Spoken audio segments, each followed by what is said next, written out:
Hello and welcome back to Let's Play Madden 98. It's now week 11. The Cowboys are 9-1 with our only defeat coming to the scorned Philadelphia Eagles. That game was really anomalous. I went back and watched the game footage. My punt returner he must have had the flu or something because he muffed 2 punts, one of which was returned for a touchdown. The other muff happened with less than a minute in the game and cost me my chance at driving for the lead. So I can only just hope that important players don't have terrible games like that down the stretch as I get ready to try to stake my claim for the NFC East. All right, so let me see the standings before we get started in the Cowboys versus the Eagles.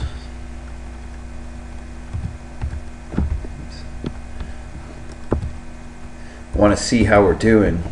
The Eagles have kept the pressure on the Cowboys, hanging with us for the NFC East lead. See, Cowboys and Eagles are both 8-1, very difficult to defeat. I have a feeling we're going to be meeting in the playoffs. We've already played our head-to-head games, and we both took one game against the other. So our tiebreaker may come down to like points against and points for. Because right now we have the same record and the same record in the division.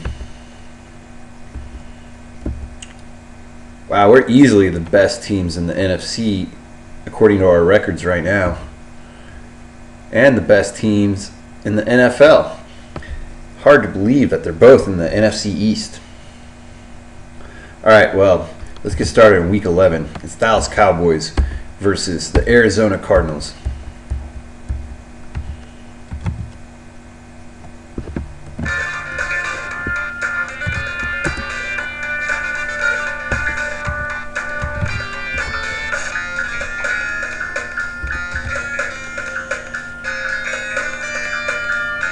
Cardinals have Leland McElroy, actually, so he's why they have such a high rating.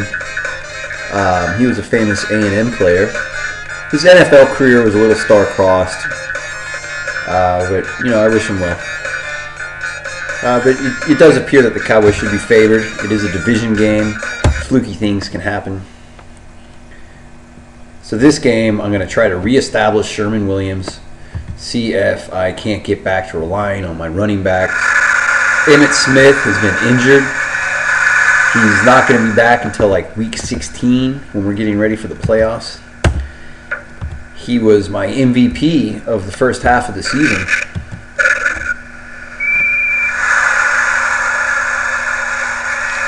But ever since he's been out, I've only been able to run against the bad teams. The good teams have mostly been able to force my average down to like 2.8 yards a carry. The bad teams I can still get around a 6-yard a carry average with Sherman Williams. I still have Larry Allen, I still have Mark Tuinei, but I don't have Emmitt Smith. And that's a big difference. Emmitt Smith sheds a lot of tackles, he has a lot more speed than he was given credit for, at least by the Madden engine.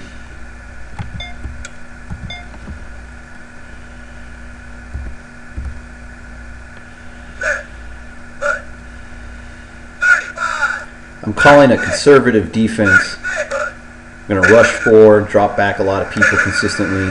I think eventually my better talent will win.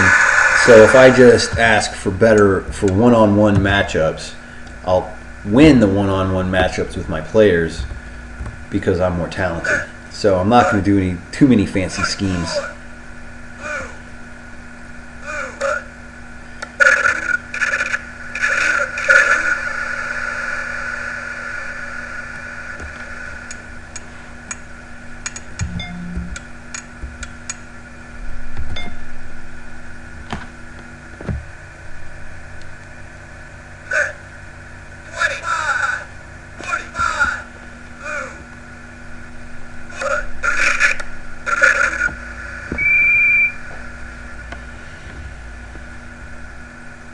I feel like that play was made because my linebacker had really good awareness. That's one of those plays that shows you what the awareness value in the Madden engine can do. my player saw that pitch out and quickly blitzed into the backfield and tackled Leland McElroy for a loss. I don't think he actually was moving forward. That's funny. I don't think Deion Sanders really got many pass interference penalties. That usually went towards Kevin Smith in real life.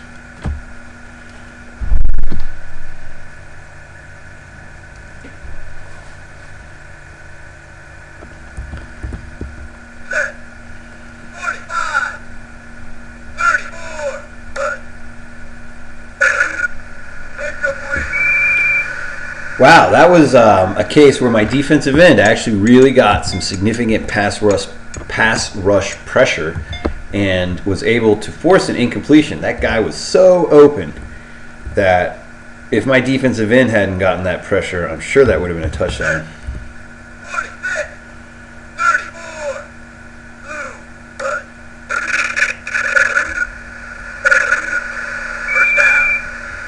Ouch. And early in games, my defense has struggled to find its footing.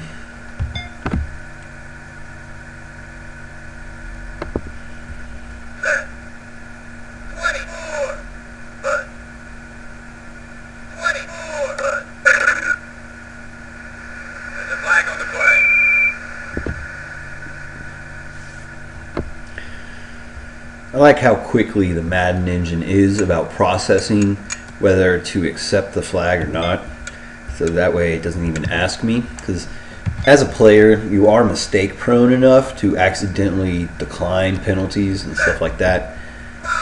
I find it very helpful that it automatically declines penalties like that, or accepts penalties like that. If I had accidentally declined the penalty that would have given Arizona a touchdown, that would have been terrible. Alright, this play has 3 blitzers on the right, or 2 blitzers on the right side. I'm going to take one of them and drop him into coverage. Darren Woodson. I actually wish I could take the linebacker.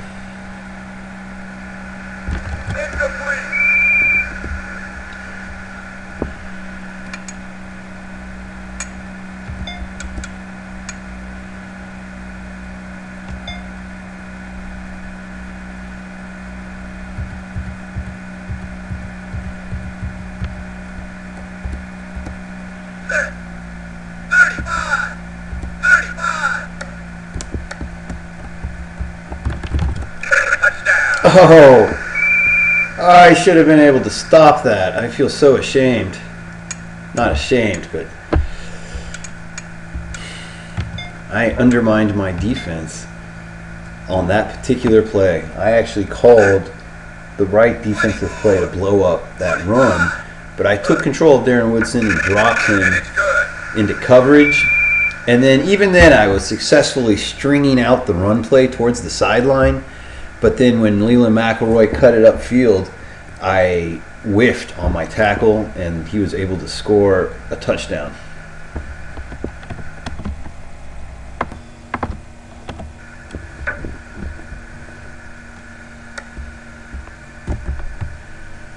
Go, Herschel! Or number 87. I am not sure who B. Davis is. A long time since I've seen that. Obviously, I mean, he's been in this game, but whatever.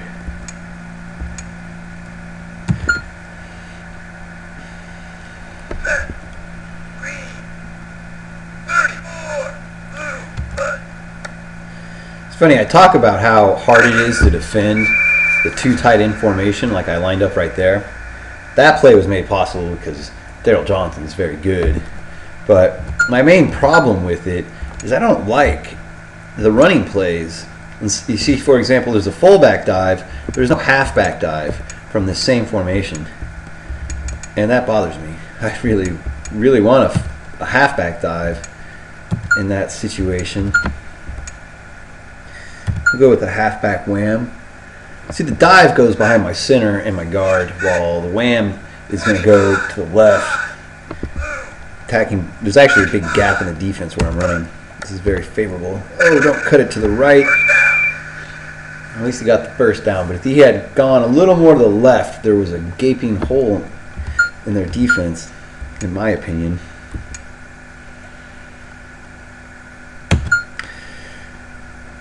When Daryl Johnson, who's my fullback, came into the NFL, he was a second-round pick at running back, I think out of Boston College. With the Cowboys, he was completely overshadowed running the ball by Emmitt Smith, who was just tremendous running the ball. So Daryl Johnson became his very famous lead blocker. But with Emmitt Smith injured, I'm actually going to use Moose Johnson for the purpose that he was originally drafted for. Oh man, you were so... Oh, he caught it! I didn't think he would catch that. Anyway, I originally was going to that play because I was going to call a fullback dive, but then I decided to pass deep because even my own... It was so against my own intuition that I just instinctually called it.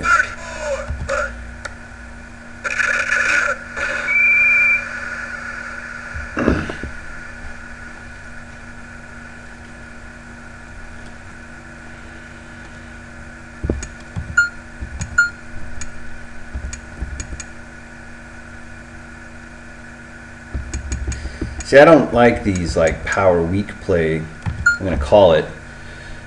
I'm worried about it though because I'm pulling a guard and that's going to leave a hole somewhere along my offensive line.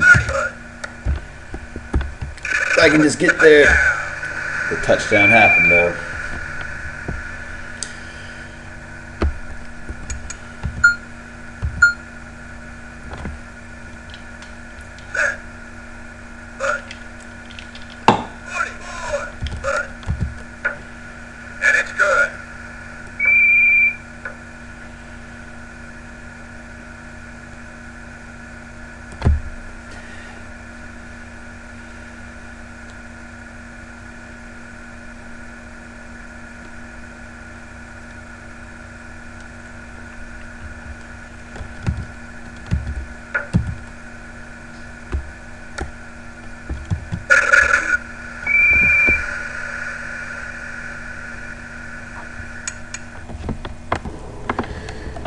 All right, let's see if I can do anything on defense.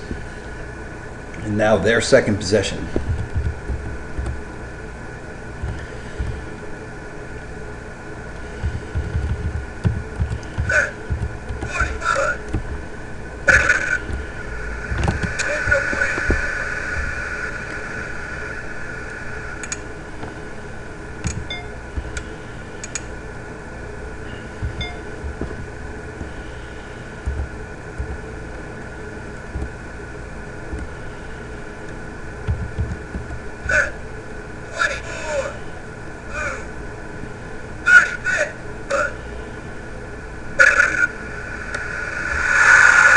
Wow. Is that Larry Fitzgerald or what?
I keep shading my defensive lines over the line of scrimmage, but I really haven't gotten as much success doing that since my game against the Jaguars when I was actually getting a lot of pressure with my defensive ends. Now I'm only able to occasionally get pressure using that same technique where I push my players closer to the line of scrimmage. And it's good. So I would say it seems to have limited effectiveness. Sometimes it seemed like it was totally effective and it was just dominating the opponent. But it hasn't dominated the opponent since I first started using it. You know, it's not like the Jaguars are a bad team. In the 90s, they were actually really good. In the late 90s.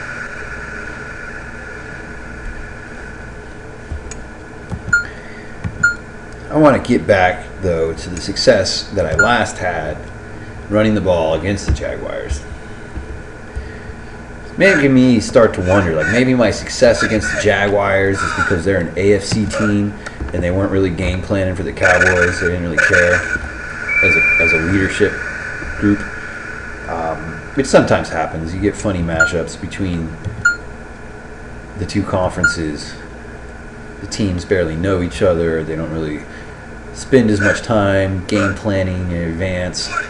For example, you're game planning against your division opponents from the end of the season until, you know, the next season.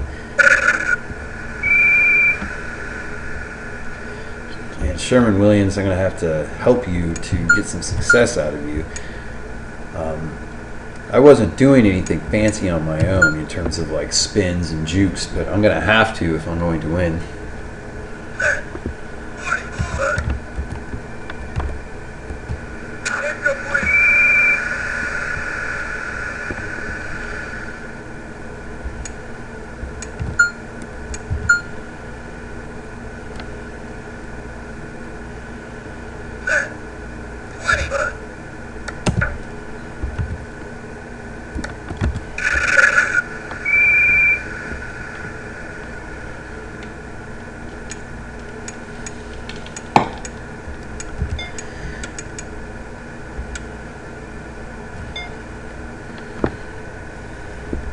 I have so many problems with coverage that I'm starting to only rush 3 men.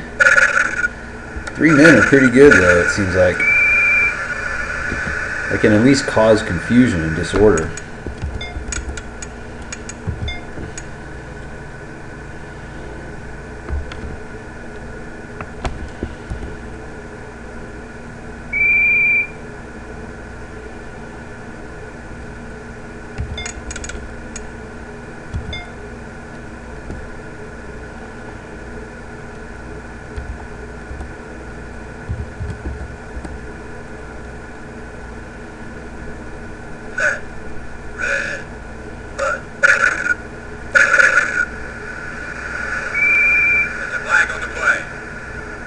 I'm going to take the 3rd down.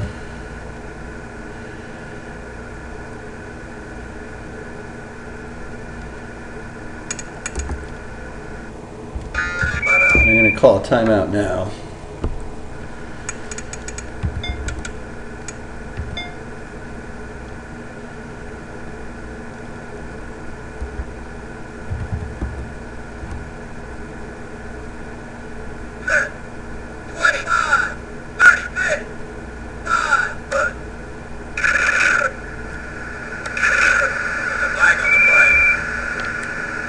That was a miraculous flag.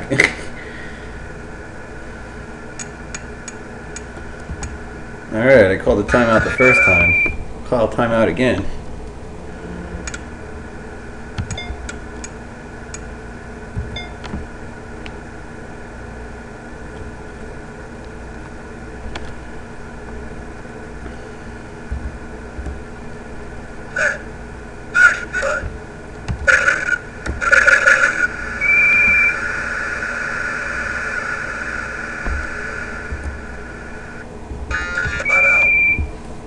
Well, they forced me to use all my timeouts. I will give them credit for that.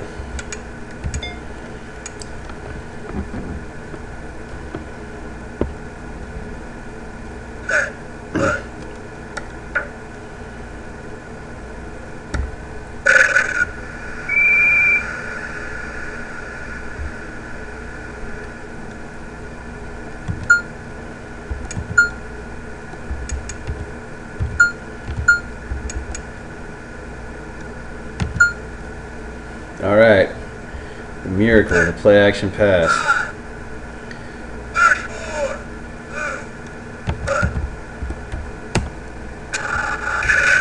I can't believe they managed to deflect that.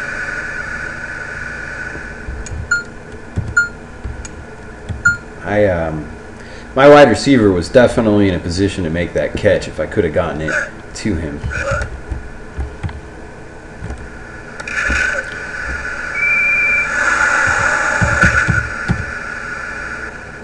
I've got to get better at calling my players, calling the no huddle.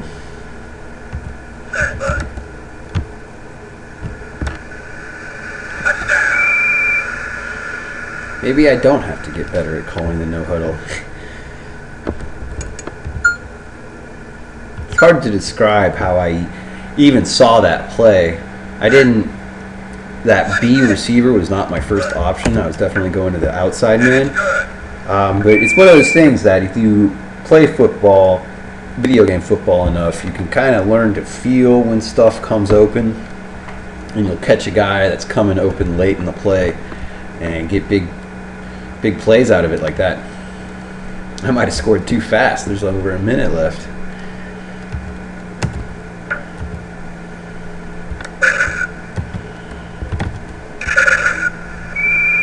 Man, I did not help myself. They are up to midfield already.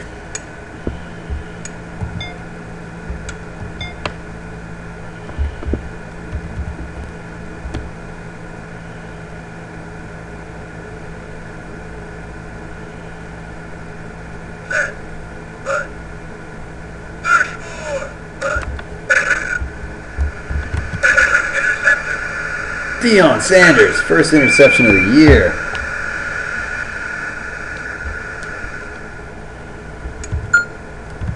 Let's see if we can get another fast score just before halftime. You know how fast you can score in Madden.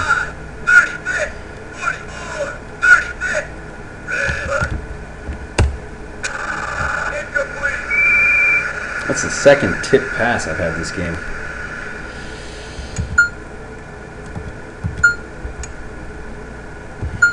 Alright, I am looking to my outside guy on the right primarily. He's running a double move. It's going to take half a second for him to come open. And he did not come open anyway.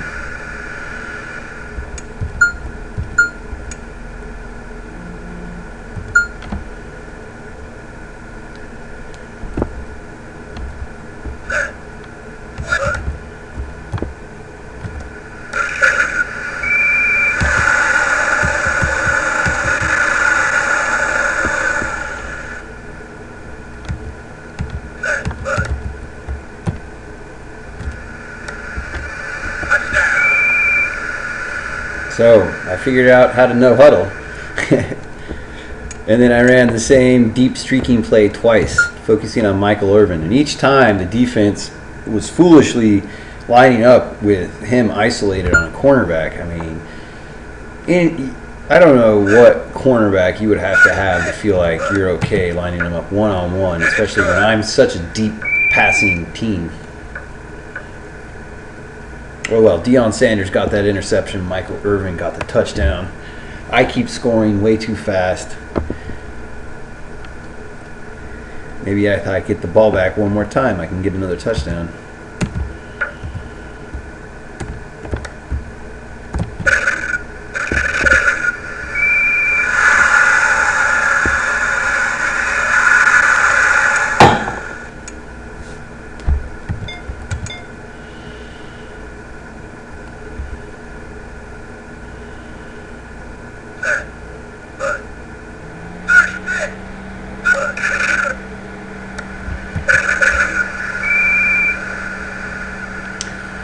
Alright, seems like Arizona might just let the clock run out. I, of course, will call a defense just in case. 7, 8, 7, 6, 0. Alright. Dominating lead going into half.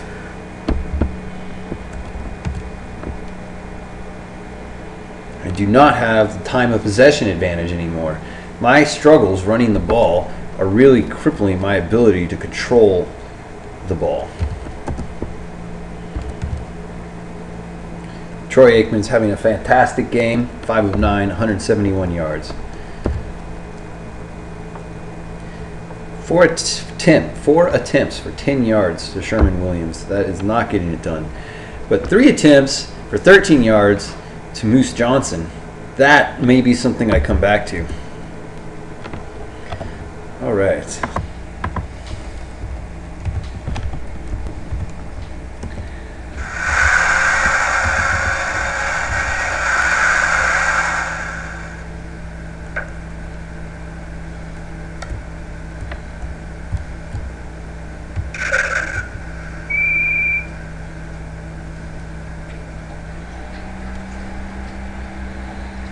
All right. I am up by 2 scores. I have my ineffectual running back Sherman Williams starting. Emmitt Smith is injured until the playoffs. And I need to run the clock out. I am committed to running the ball. I'm just not very good at it. If I ran for 3 yards every carry, I would in fact run the ball every single time. 25, 34, 25. Everyone knows what I'm going to do on first and second down, don't they? They're in an obvious run defense. They have so many men close to the line of scrimmage. It's because they want to break up my running lanes as soon as I hike the ball. I have terrific blockers that made that possible. The pancake blocks that my offensive line gets all across the field is insane.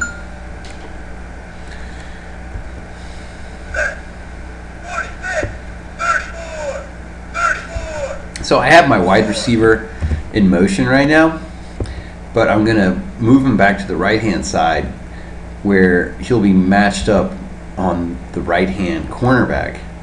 This will give me a numerical advantage in run blocking. First down.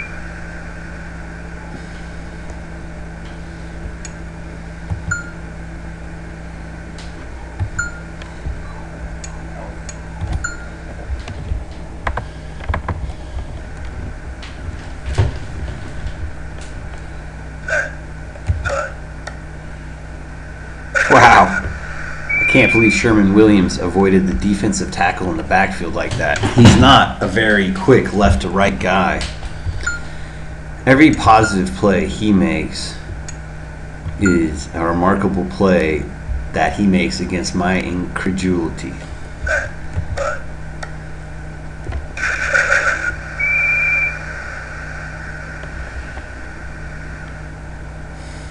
That was a disappointing run play. I don't understand why he stopped. I don't think it was my fault, but maybe. It's 3rd and 4.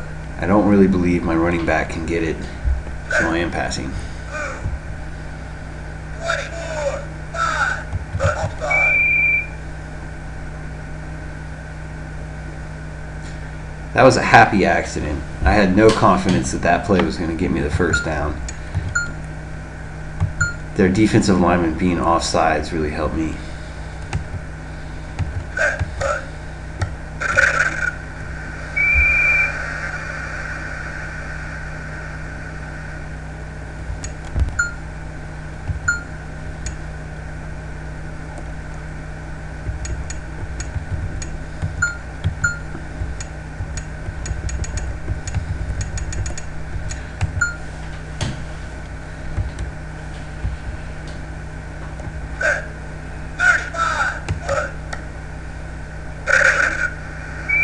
Wow.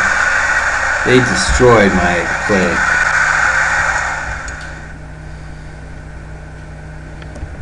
So, they may have blown up my play, but I can run the clock.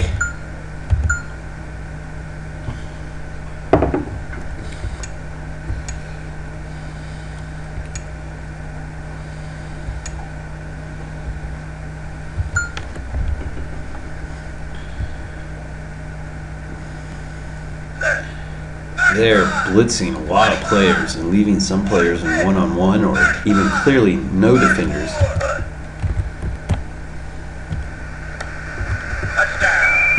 There were 2 receivers on 1 defensive back on that play. It was 3rd and 14. It's hard to imagine they gave my offense that matchup. And it's good.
Coach's fault. Entirely the coach's fault. So does 2 back mean there is 1 tight end, or 2 back means 3 wide receivers? And that was an easy first down. Jinx. I jinxed Al Michaels. Or Pat Summerall. I guess Pat Summerall passed away, so he doesn't speak anymore anyway. Sorry, Pat.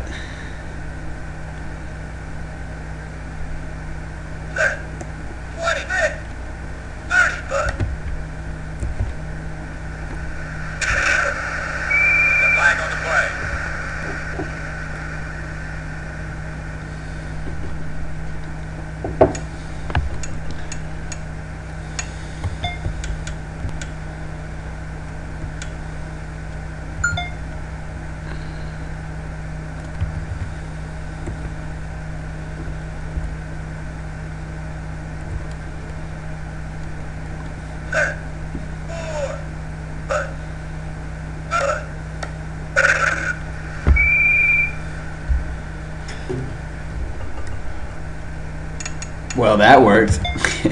Creeping my defensive end up was very effective.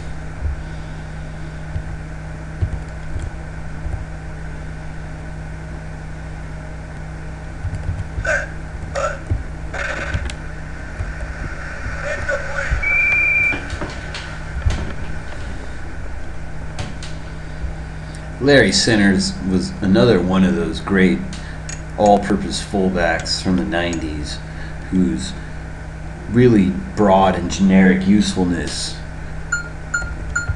is a lost art in the NFL.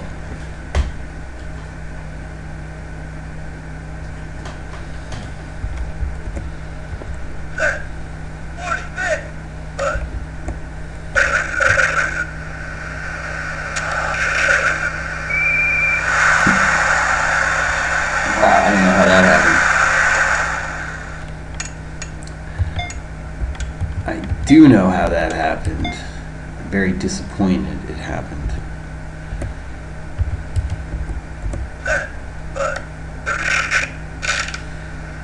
Interception.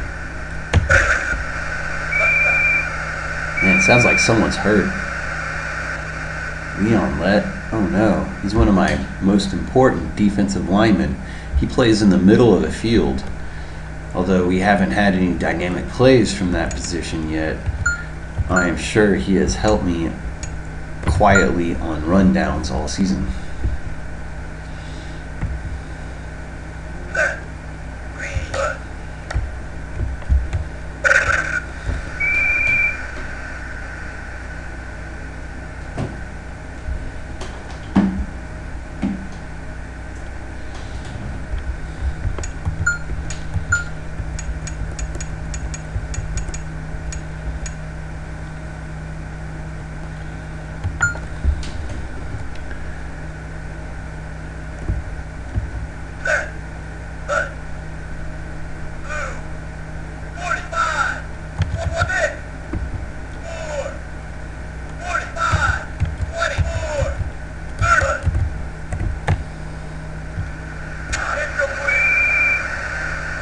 That was nearly intercepted.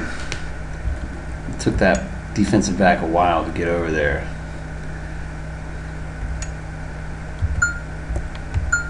But when he did, he undercut the pass effectively. If I had lobbed it further downfield, maybe I would have had a chance.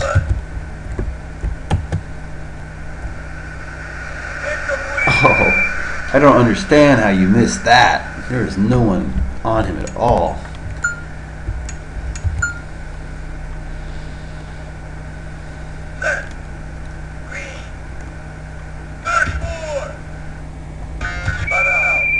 I somehow lined up in a field goal formation.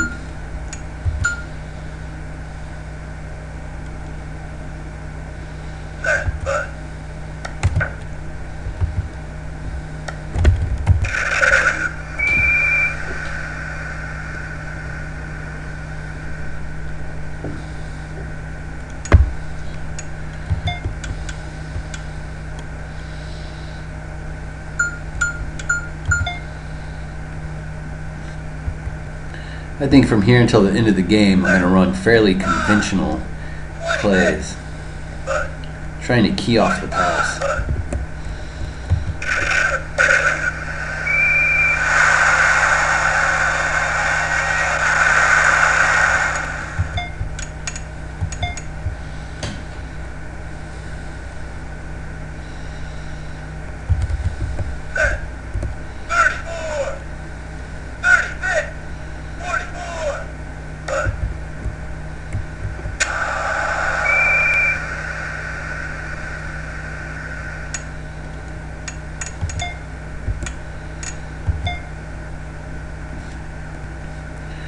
So I'm enjoying this outlaw play and also the man right play because they are vanilla defenses where I rush my defensive linemen and my back seven play zones.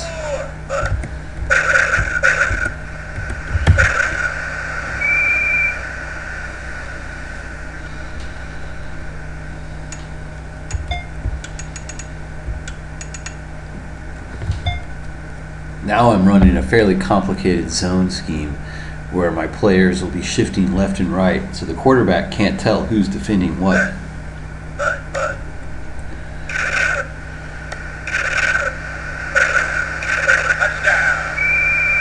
Well, if you break two tackles, it doesn't matter where my defenders are. Breaking tackles makes it fairly easy to score.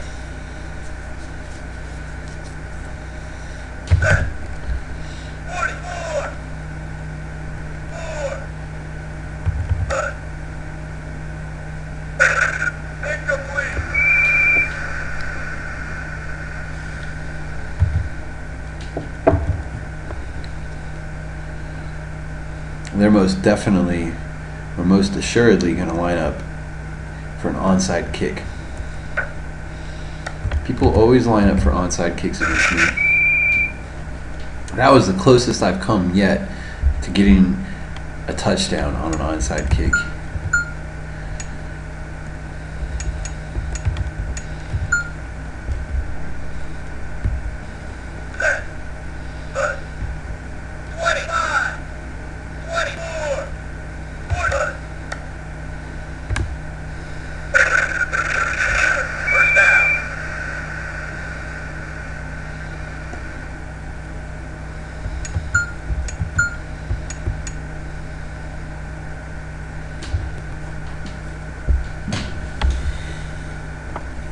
I am letting the clock run. I intend to let the 2-minute warning come.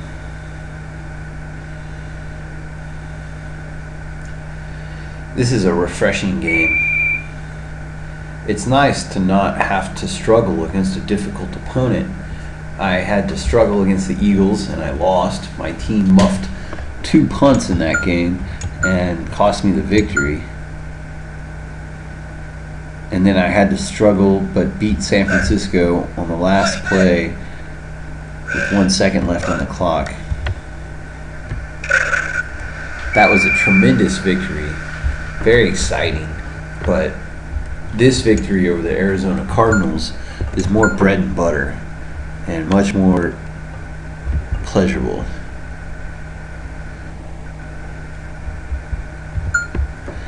All right, I'm going back to Moose Johnson. They're about to start calling timeouts soon. And there's a hole exactly where I'm running Moose Johnson. You can see the gap in the linebackers and safety. It's perfect for me to fit through. Who's injured? Oh no. I don't know. Is that Brian Wilson, the lead singer of the Beach Boys? I'm not very familiar with the Cardinals.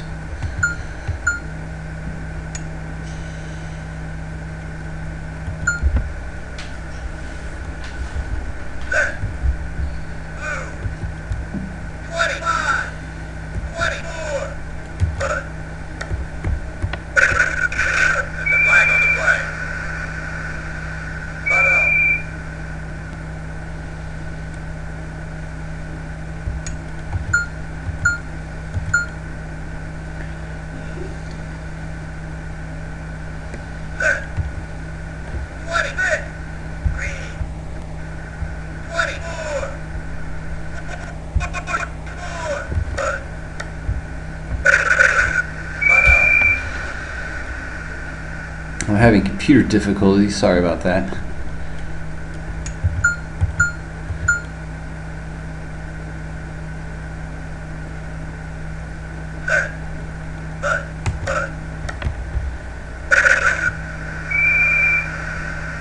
All right.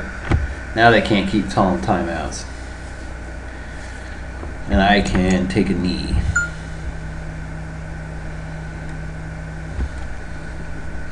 At the appropriate time.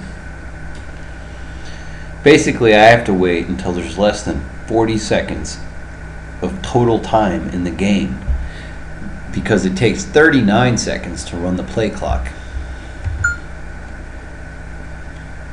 So now that there's less than 40 seconds on the game clock, I can hike the ball and run the clock out with confidence.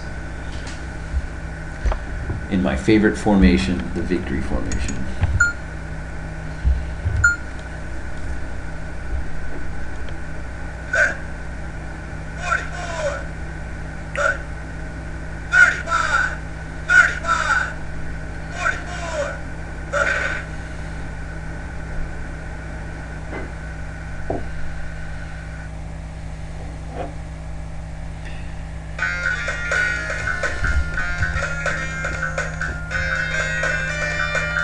Not the domination that we used to have when Emmitt Smith played running back for the Cowboys, but it was a successful time of possession advantage for the Cowboys in contrast with some of the recent games. But clearly you can see how my passing game has asserted itself as the most important part of my offense. I'm really shocked that the Cardinals only had 7 rushing yards. They must have had negative yards in the second half because Leland McElroy had some big plays and scored a touchdown against me.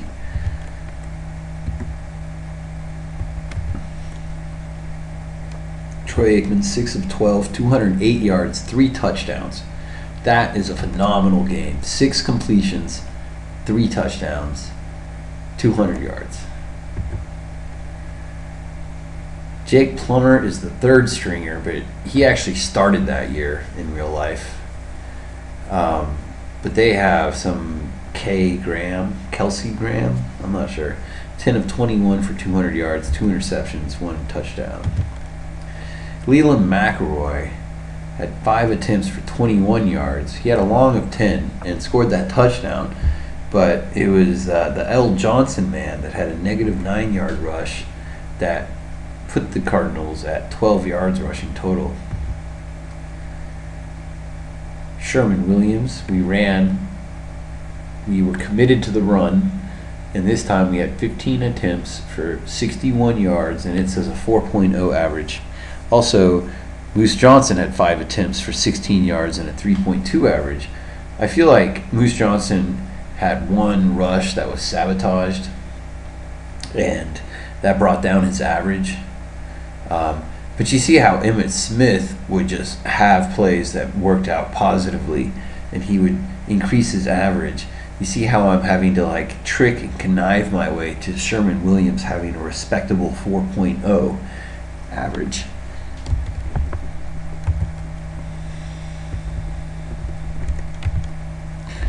Alright, so that wraps up week 11. I hope you've enjoyed Let's Play Madden 98.